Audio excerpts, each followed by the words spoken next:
seniors et personnes handicapées en Saône-et-Loire, pour faire très simple. Voilà, et ce matin, vous allez tout nous dire sur cette forme d'accueil assez rare, appelée à se développer évidemment de plus en plus, avec le vieillissement de la population, on l'aura tous compris, c'est l'accueil familial pour personnes âgées. Ça existe dans tous les départements, je le précise, on a souhaité, au travers de votre exemple, en parler, mais de quoi s'agit-il? C'est quoi cet accueil pour personnes âgées? Alors en fait, c'est une solution d'hébergement qui permet à des personnes de plus de 60 ans qui ne souhaitent plus rester seules à leur domicile ou qui ne peuvent plus rester seules à leur domicile, d'être hébergées dans une famille. Alors une famille ou par une personne, mais l'accueillant va accueillir à son domicile une personne âgée afin de l'accompagner dans les actes de la vie quotidienne. Voilà. Pour bien qu'on comprenne, Claude Canet, on va partager le quotidien d'Elisabeth, qui est accueillante familiale depuis de nombreuses années dans le Doubs. Regardez, et puis nous revenons pour parler de famille d'accueil pour personnes âgées. Tiens mon Camille, allez remue. Chaque matin, les 3 copains déjeunent ensemble, soit dans la chambre de Camille qui est aveugle, soit dans la salle à manger familiale. Tous ont besoin d'aide au quotidien, soit à cause d'un handicap, soit à cause d'une maladie. La maison de retraite, ils y ont pensé, mais face à l'accueil familial, le choix a été vite fait. Ici, on fait beaucoup de choses qu'on ne pourrait pas là-bas. Par exemple? Par exemple, on fait des activités, du coloriage, des trucs. On regarde des films, tout ça. On ne ferait pas en maison de retraite, on ne ferait pas ça. C'est une famille pour moi. On s'aime bien, on rigole bien, on fait des soirées, on danse. Depuis 25 ans, Elisabeth, femme seule au foyer, a relancé sa carrière professionnelle en se mettant au service des autres. Elle aime cuisiner, organiser des jeux et semble pleinement épanouie dans cette mission, malgré une vie personnelle totalement bouleversée. Vous savez que vous vous engagez à être là tout le temps, à part quand vous avez des personnes de remplacement quelques après-midi ou 2-3 heures par-ci par-là.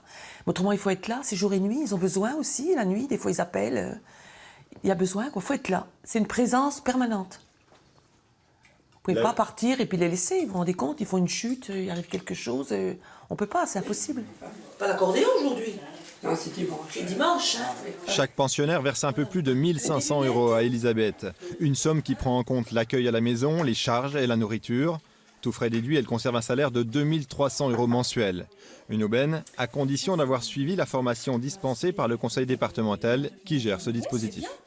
C'est agréable. Ils demandent des conditions de logement très strictes avec des chambres propres à chaque accueilli.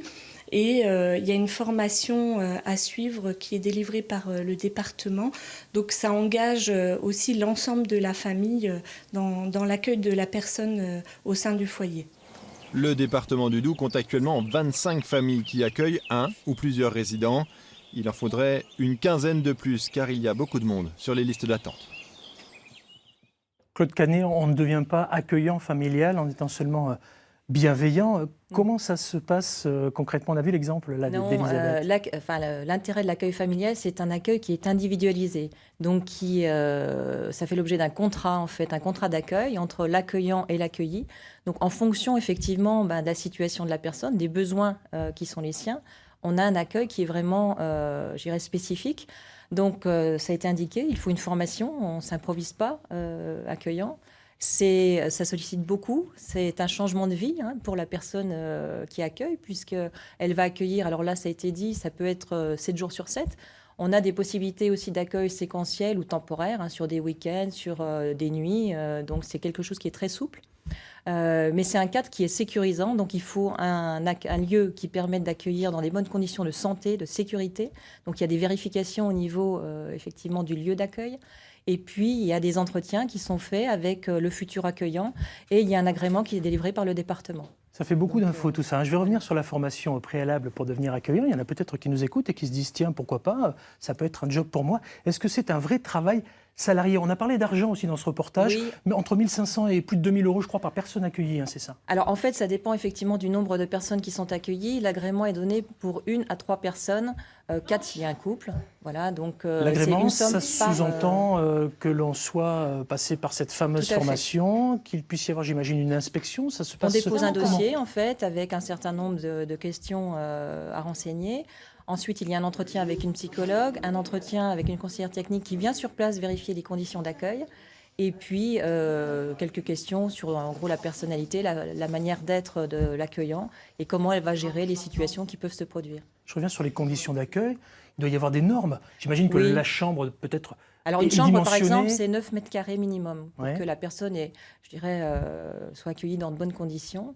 Et puis il y a également des conditions d'accessibilité, puisque certaines personnes peuvent être également handicapées ou avoir des difficultés. Ça peut être des aménagements, une douche à la place du baignoire. Et là, le département peut accompagner financièrement les investissements. Et l'accueillant familial, alors on l'a vu dans le cas d'Elisabeth, elle est toute seule, Elisabeth. Oui. Mais ça peut être par exemple un couple. Ça peut être un couple, bien Voilà, sûr. il y a peut être Tout des à gens, fait. des gens qui nous regardent et qui se disent, moi je pourrais Oui. peut-être accueillir une, voire plusieurs personnes âgées. Je peux en accueillir combien au maximum? Alors en principe 3 au maximum et 4 quand il y a un couple dans les 4. Voilà.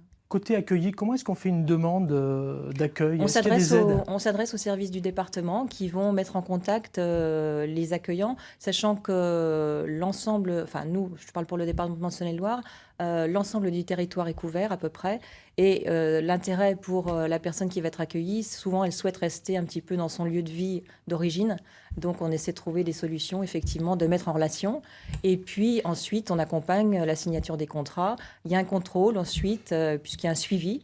Il y a un engagement de l'accueillant de suivre des formations, d'avoir un contrôle tous les mois. Il y a des entretiens. Donc il y a vraiment un accompagnement qui est fait par le département. Ok, donc si l'empathie et la bienveillance font partie de votre nature, après une formation et un agrément, vous pouvez peut-être devenir accueillant Tout à fait. pour personnes âgées. Mais c'est des expériences très enrichissantes à la fois pour l'accueillant et l'accueilli. on l'imagine bien, puis c'est une alternative aussi à l'entrée Et d'un c'est aussi établissement sécurisant pour les palliatif, par familles, exemple, pour les accueillis, évidemment.